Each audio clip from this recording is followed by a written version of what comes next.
Regarde, écoutez, l'affaire de Jésus là, c'est pas forcé. Hein. Si tu sais qu'en tant qu'un être humain, tu n'as jamais fait de faux trucs. Si tu sais qu'en tant qu'un être humain, tu n'as jamais péché. Tu n'as jamais eu de mauvais comportements, de mauvaises attitudes envers ton prochain. Tranquille. Tu n'es pas obligé d'accepter Jésus. Le jour où tu quittes la terre, tu vas te retrouver auprès de Dieu dans son paradis. Mais, si tu sais que tu es un gros pécheur, tu es un gros fouteur de trous de merde, tu es obligé d'accepter Jésus. Sinon, dans le cas contraire, si tu n'acceptes pas Jésus, tu te condamnes à vivre une vie de l'enfer après cette terre. Ça, c'est garanti.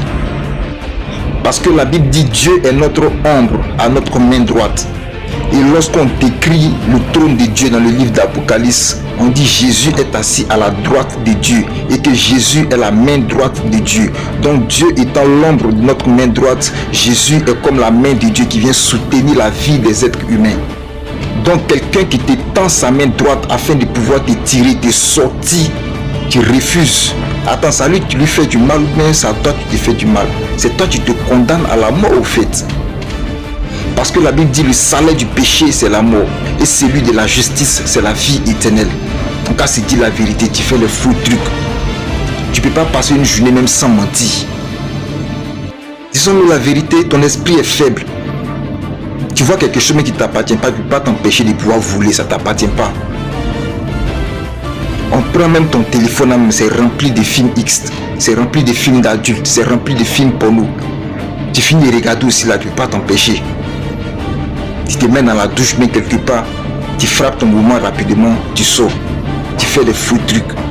Tu es là même, tu es assis, tu es vieux, tu es jaloux. Mari comme copain de ta connaissance, tu envies la personne.